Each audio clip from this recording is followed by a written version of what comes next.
Feuchamaich, ye Olde Scot the Celtic podcast. Kimraha Huladunya, how is everyone? On today's show in Feuchamaich, Beagan, Gaelic, that's Let's Try Little Gaelic. Lesson 4 of my beginner's Gaelic course, Nouns in a Definite Article. In Celtic history, John Riley and the San Patricios. In everyday Celtic ways, the minister and the demon. And we'll hear music from Anna Murray, Really Jiggered, Manrin, Salthouse, and Rachel Sermani. And as always, it's a wee bit of Irish trivia to start us off.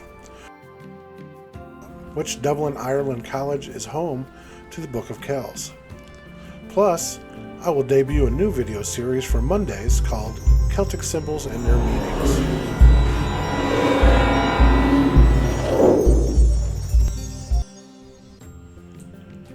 Check out the Ye Olde Scot Facebook group where you can be a part of the Celtic culture, and keep an eye out for all the different videos our YouTube channel and Facebook group have to offer.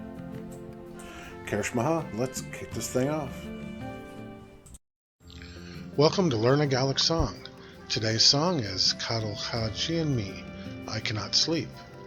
Now this is a traditional love song where the woman is saying she cannot sleep until her lover comes to her. She has climbed the highest hill to see the point of storm, from which the men had sailed. Her lover had sailed with them, and their boat hit the rocks. Now there are many well-known versions of this song set to different melodies, Flora McNeil and Ishbel McCaskill, just to name a couple. This version is arranged by Anna Dvorak, Anna Murray. So remember that Gaelic's at the top, English is at the bottom. Get ready.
Scottish Gaelic is native to the Gaels of Scotland.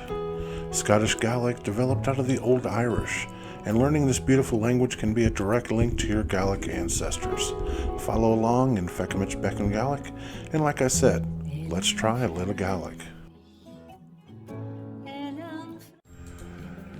Fáilte ye Olde Scots, the beginner's Gaelic course. Kimraha Huladunya, how is everyone?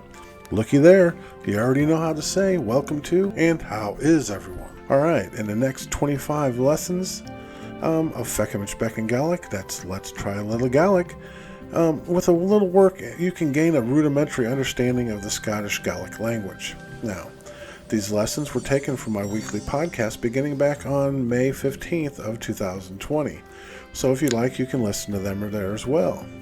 But please remember that I am not an authority on the Gaelic language. I just love learning it. I struggle like most all learners, and so what I teach comes right from well-respected Gaelic teachers.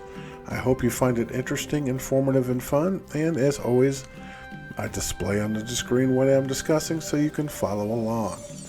Alright, Feuchamaich, which means, alright then, let's get started.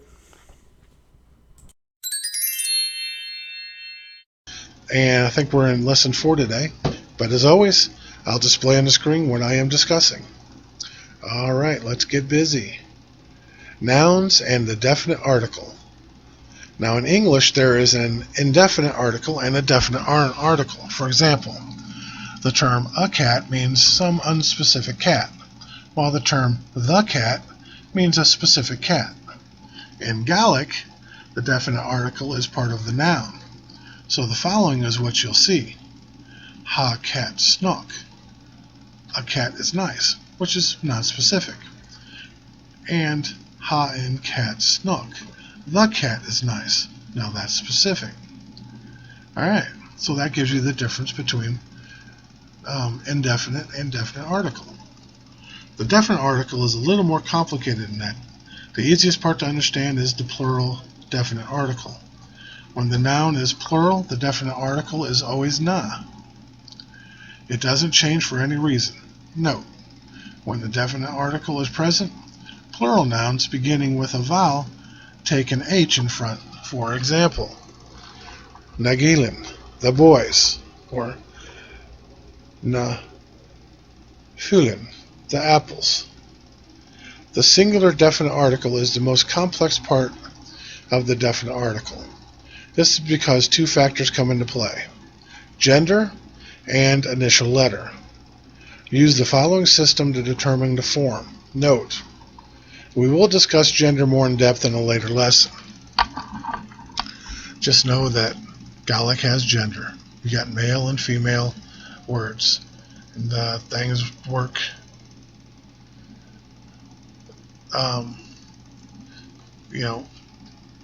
Yes, nouns in Gaelic have gender, meaning that they're either masculine or feminine.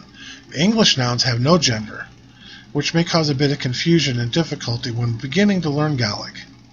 Try thinking of gender as putting words into grammatical categories that have certain ways in certain circumstances. You cannot always assume that gender of a word relates to the gender representing that word. For example, Bornach, which means woman, is a male word. It's a masculine word.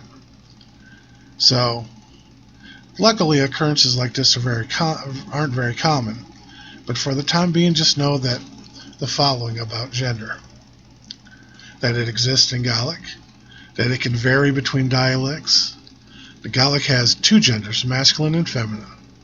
And it changes how words behave in certain instances. And of course, as you progress through your learning, more will be explained on gender. Alright, now I'll have a little chart here to show you the singular definite article and all the different ways it works. It's like I said, that's the most complex part of all this. So I have a little chart I'll post up, and you guys can take a look at that. Alright. Vocabulary. Alright. Got nouns: ku, which is dog; cat, which is cat; bornach, which is woman; boxa, which is box; isk, fish; clarsach, which is harp, and skian, which is knife. Now we got these same vocabulary words, but with the definite article. And Q, the dog, which is a masculine word. And cat, the cat, which is a masculine word as well. And bornach, which is a masculine word, means the woman. And notice it's am instead of an. That happens when you got BF, M, my big fat pig. There's an acronym you use to remember which one to put the am on. It's called my big fat pig. And it's the M, B, F, P. All right. Thank you, Muriel Fisher, for teaching me that. It's been stuck in my head for years. Okay. Amboxa with the B. It's a masculine word as well. Means the box. And chisk, the fish, is a masculine word. It's on its own. A harsik, the harp, is a feminine word. And a skian, the knife, which is a feminine word as well. Now, move down to plural nouns. Nachoin, the dogs. Nachat, the cats. Nabornach, the women. Naboxikin, the boxes. Nahisk, the fish. Naklarsikin, the harps. Naskianin, the knives. All right. See the difference between the indefinite, definite, and the plural nouns? Okay. Well, if you need to, get on the internet and research that a little bit more, kind of get a good grasp on that. It helps you when you're reading, because the way the words are worded change a little bit, and sometimes it might throw you up. So if you get a good grasp on this, it'll make it easier when you're reading Gaelic sentences. All right. I got a few sentences to translate into English. Number 1, Hanachoin Snook. Number 2, a vale and cat more. 3, Chemiel a charsik beck. 4, Hanahesk ma. 5, Chemiel ku snok. And number 6, Nakel nachach gleva.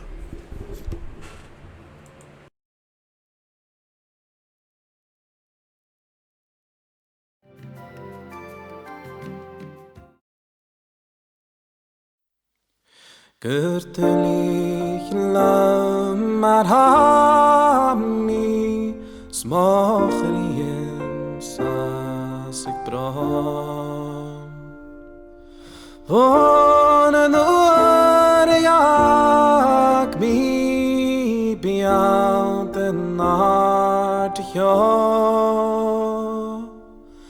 Glauben Nen loch ne mars nen strom Signale van atare gachlar vel min hor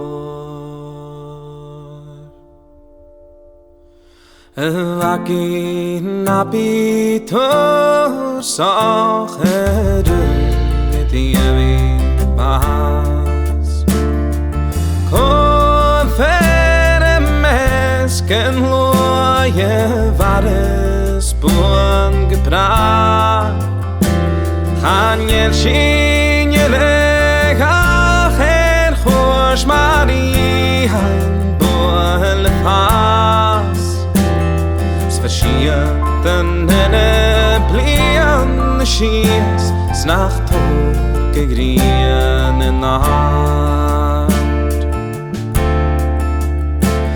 Han halle verleer mijn hoort Jiem na vi allen Soos nen joh Ek ne shel se bolle Haller Chom lekyo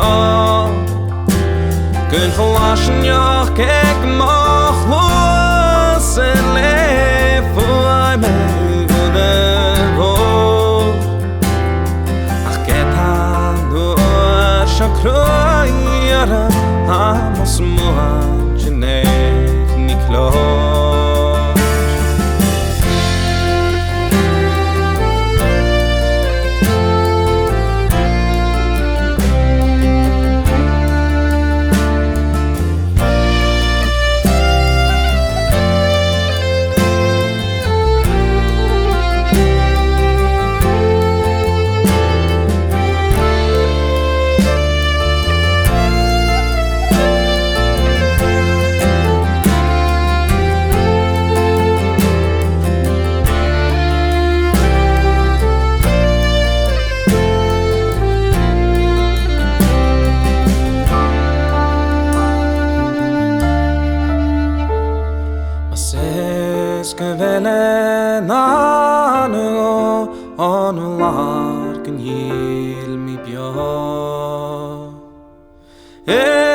Fake me not just in Yachim Marachok Bishines can I have Lavakines Bilen Blah Tashfok Smayout and this be Patricios Lefan Met Vyor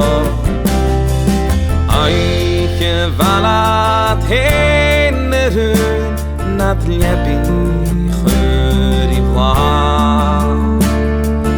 Kados Ava Herechos Doguske Sundosla A mission show Snatraishi Asnam Chlosen Fuahim Vash Fine house, le boy, I'm one for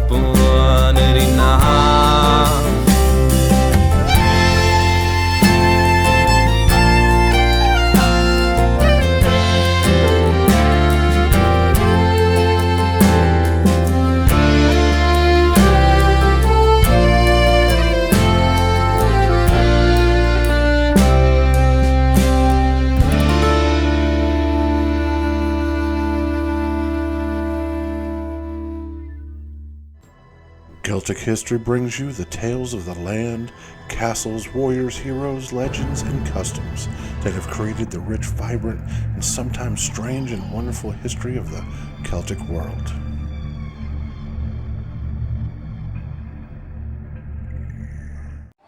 Major John Riley of the Republic of Mexico. John Riley was a deserter from the U.S. Army, but when you understand his story, you will agree that he was a badass for more than one reason. You need to understand what caused John Riley to defect. In the 1840s, many Irish were immigrating to America due to harsh conditions and famine in Ireland. This was at about the same time as the Mexican-American War was coming to a head due to over-encroachment by the U.S. government into Mexican territories. As the Irish poured off the coffin ships that had set sail from Ireland, thousands of them jumped at the chance to join the U.S. Army in city ports like New York, Boston, eager for some steady pay and U.S. citizenship, but most importantly to escape the famine and starvation. Most, of course, were Catholic who had been already treated horribly back in Ireland by the English. The U.S. Army and the U.S. society in general was at that time very intolerant towards both Irish and Catholics. Many "No Irish Need Apply" signs were seen everywhere. Irish were seen as lazy and ignorant, while Catholics were considered fools who were easily distracted by the rituals of the Catholic Church. Some even worried that they would have allegiance to a faraway pope instead of their new leaders, and many believed that they were recruited simply as cannon fodder. John Riley was born in Clifton, County Galway, Ireland, around 1817 to 1818. Riley served with honors in the British Army before emigrating to Canada. Now, his home in rural region of Connemara suffered greatly during the Great Famine. Millions of people immigrated by ship from Ireland to Canada and then to the United States in order to survive. Riley was among them. Soon after his arrival in the United States via Canada, Riley enlisted in the U.S. Army in 1840. Now, many immigrants were recruited in the 1840s, but having come through Michigan and able to hide his Irish brogue a little, and he was perceived differently than the throngs of immigrants flooding America's eastern seaports. Now, these prejudices made life very difficult for Irish in America's society at large. John Riley saw the Army as his chance to succeed, but the anti-Irish intolerance was prevalent, particularly in an army. Although it helped, he could read and write. In the Army, most Irish were considered inferior soldiers and given the shit jobs. However, John Riley was given some responsibility. But even a literate, well-spoken Irishman would seldom be anything but a private in the American Army. Chances of promotion were virtually nil. In the British Army, he was a sergeant, now a private, and the Mexicans would make him an officer. But rank meant nothing to a Catholic who couldn't attend Mass, and at the beginning of the war, there was no opportunity for them to attend Catholic services. By the end of the war, there were only 2 Catholic priests serving in the entire army. Instead, they were forced to attend Protestant services during which Catholicism was often vilified, and they were made to feel foolish for even believing in it. Conditions were harsh for most of the soldiers, even the non-Irish, and thousands would desert during the course of the war. This injustice is where the problem began.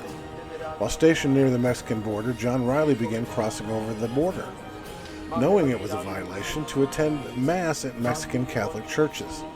This began a flood of other Irishmen doing the same. John Riley had gone to his superiors and expressed his concerns, yet they had little concern for his constitutional right to practice his religion, and his request fell on deaf ears. Seeing that fighting for Mexico instead of the U.S. had a certain attraction for these Irishmen, Mexican generals took advantage of the plight of the Irish soldiers and actively encouraged defections, offering land and money for anyone who would desert and join them. In Mexico, Irish defectors were treated as heroes and given the opportunity for promotions denied them in the American Army. Many of them began to feel a greater connection to Mexico. Some of the men, including Riley, defected before the actual declaration of the war. Now, these men were quickly integrated into the Mexican Army, where they were assigned to the Legion of Foreigners. Now, after the Battle of Resaca de la Palma, they were organized into the St. Patrick's Battalion. The unit was made up primarily of Irish Catholics, with a fair number of other Catholics as well. They made a banner for themselves, a bright green standard with an Irish harp and Aaron Gabra at the bottom, and a Mexican coat of arms with the words Libertad por la República Mexicana. On the back was an image of St. Patrick and the words San Patricio. John Riley was seen as one who began this mass defection, and since he was noticeably a natural leader among his men, he was chosen to lead them, and was made an officer in command of an elite artillery regiment. Now, John had stood on principle and had forged a path for his men to do so also. The St. Patrick's first saw action as a unit at the siege of Monterrey. Major John Riley, now of the Republic of Mexico, and his elite artillery unit at Monterrey were stationed in the citadel, a massive fort blocking the entrance to the city. But American General Zachary Taylor avoided the citadel and direct action with the Patricios, as he found alternative ways into the city. The San Patricios would see this scenario play out time and again. They would become a victim of weak Mexican strategies and commanders too quick to surrender.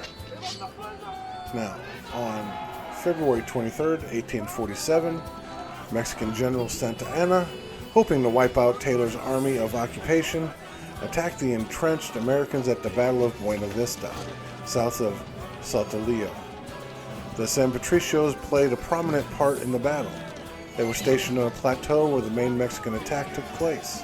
They fought with distinction, supporting an infantry advance and pouring cannon fire into the American ranks. They were instrumental in capturing some American cannons, and General Santa Anna, who earlier begrudged the Irish soldiers, now looked on them with awe after their heroic fighting in the battle. General Santa Anna personally met with John Riley after this battle to thank him for his support and bravery in battle, because he had seen for himself his own countrymen retreat while the Irish stood firm and held the line. Now, after Buena Vista, the Americans and Mexicans turned their attention to eastern Mexico,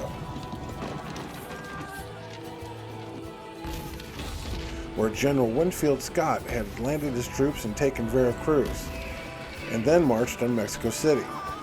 General Santa Anna raced to meet him, and did so at the Battle of Cerro Gordo.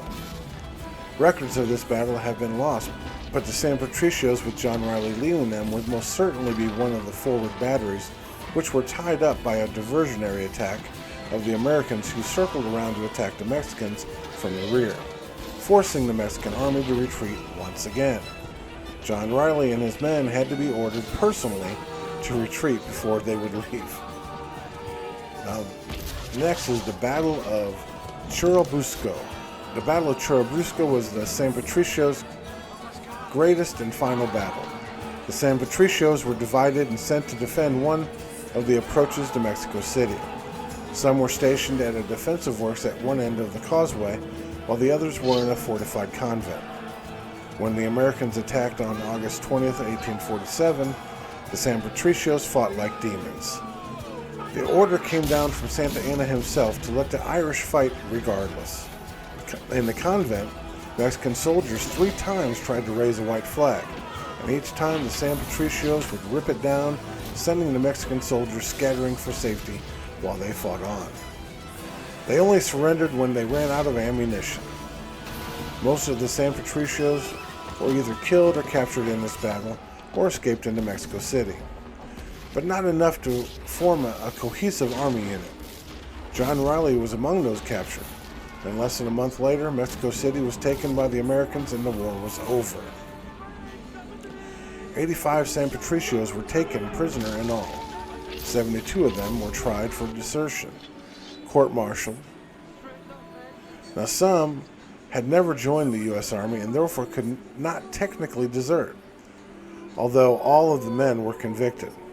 Several of them were pardoned by General Scott for a variety of reasons, including one who was only 15 years old. However, 50 were hanged and 1 was shot, and John Riley was forced to witness all of them. Some of the men, including Riley, had defected before the declaration of war between the two nations, which was a less serious offense, and they could not be executed. These men received lashes and were branded with a D for deserter on their faces. Now, Riley was branded first for being their leader, and then again, after the first brand was accidentally, making quote marks with my fingers, applied upside down. More were hung in the next several months as Mexico came under control of the Americans. After the war, the San Patricios were freed. They reformed and existed as a unit in the Mexican army for about a year. Many of them remained in Mexico and started families. A handful of Mexicans today can trace their lineage to one of the San Patricios. Those who remained were rewarded by the Mexican government with pensions and land that they had been offered to entice them to defect. Now, some returned to Ireland. Most, including Riley, they vanished into Mexican obscurity. Now, in the parish of Veracruz, in the parish churchyard of the Assumption of Our Lady, is a grave that is supposed to be that of John Riley, though its marking reads Juan Riley, R-E-L-E-Y. On the 31st of August, 1850, Juan Riley, of 45 years age, a native of Ireland, unmarried, parents unknown, died as a result of drunkenness without sacraments, and Don Ignacio Jose Jimenez signed the entry into the parish records. Now, this may have been just to satisfy those that John had angered over the years for his desertion. But the problem with this is that John Riley did not drink. He was married, and his parents were known to many of them. If a man of such importance had died, he would have received honors by the Mexican government. It is rumored that John Riley became one of General Santa Anna's closest military strategists and commanded under a different name. He is rumored to have stayed with Santa Anna for the next 10 years, through exile, becoming president of Mexico, and then exile again. And it is said that his true grave is in a rural area outside of Mexico City, where many of his men who survived came to live after the war.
The Bowen Knot.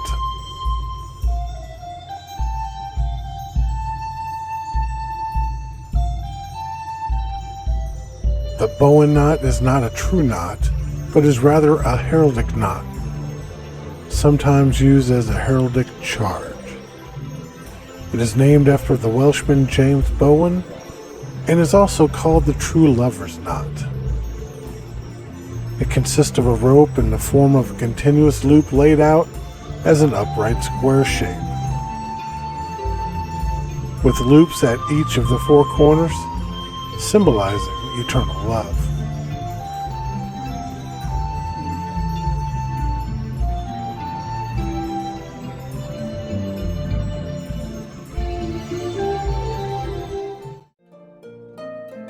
Everyday Celtic Ways brings you the mythology, traditions, and customs that have created a unique and personal culture that still affects those that are Celtic and those that just love the Celtic world.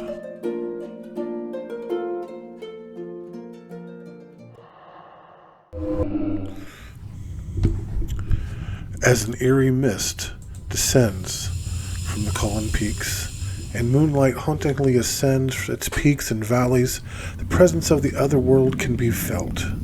The moorland and the water of the river Sleekin give off an atmosphere that is eerily in this breathtakingly beautiful spot on the haunted Isle of Skye.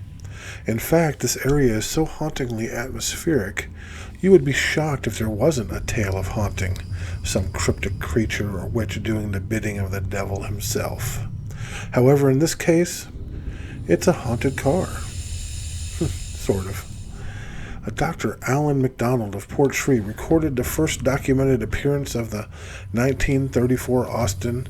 He did it in 1941, and even though it had been seen plenty of times before that, he witnessed the Austin speeding along the then single-track road which runs between Broadford and Portree. Those who have seen the spectral car claim that they have been forced to pull over to allow the car to overtake them, whereupon it immediately vanishes.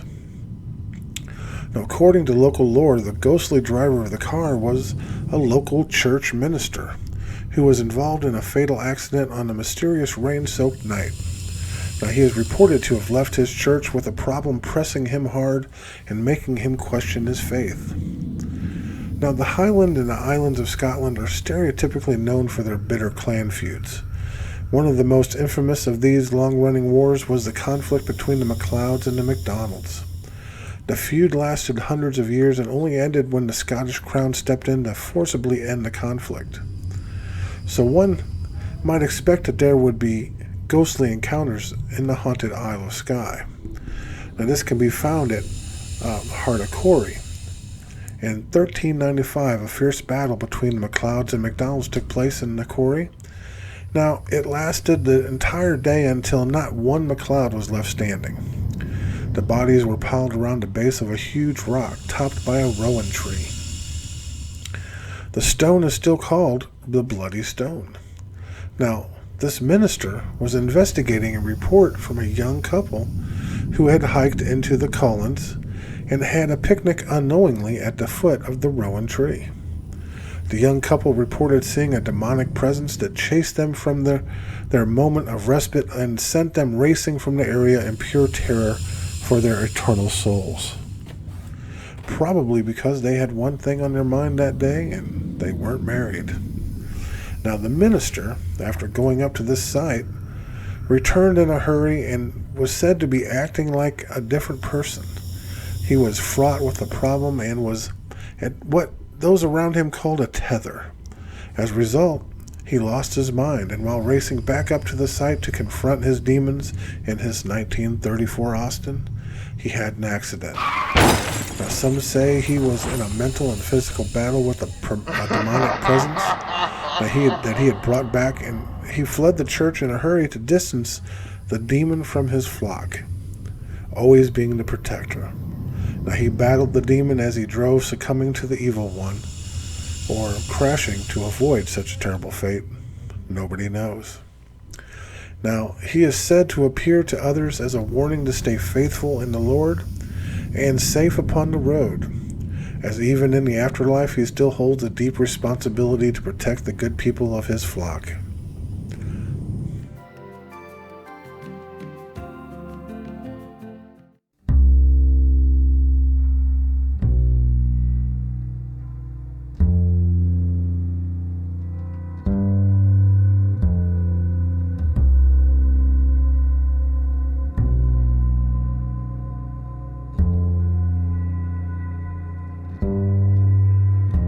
If I could take this wave to sea, do you think that we could sail out in the night? We must let no one know, so maybe if we go, we'll go unseen.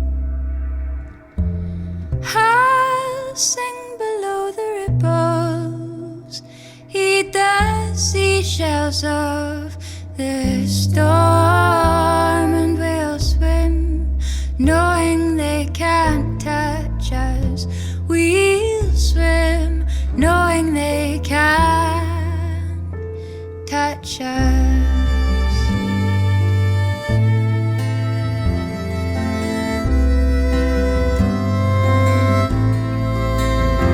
If eyes could stop their rumored lies, do you think that we could venture to the light? I'd even play my violin, scratching on the strings, a laughing joy. I don't want to be that crashing wave, but I'll give it one more try. And we'll swim, knowing rain can't touch us. We'll swim, knowing rain can't touch us. We'll swim, knowing rain can't touch us.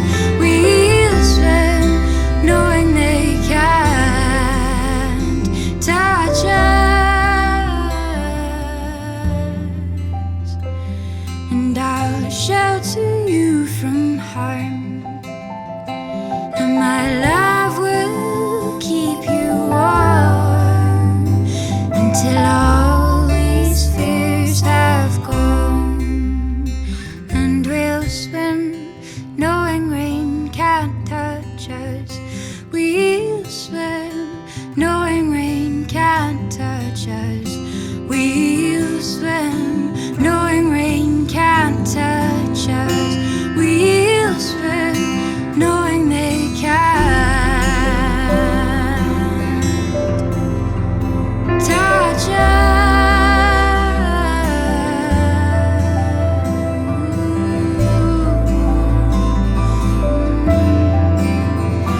Let me swim, let me swim, let me swim, let me swim into the coast. Breathe easy. Let me swim, let me swim, let me swim, let me swim into the coast. Breathe easy.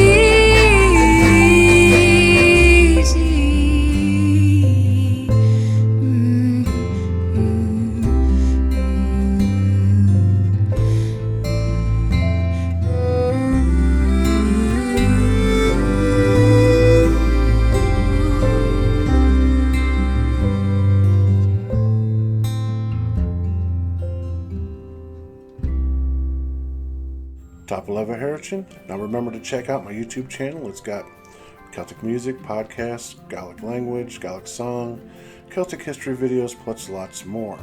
And my Facebook group where you can give me your inputs and insights on all things Celtic. But before I let you go, the trivia question answer. Trinity College. Martian leaving Drazda. Bye for now. But I'm going to let you go with a song.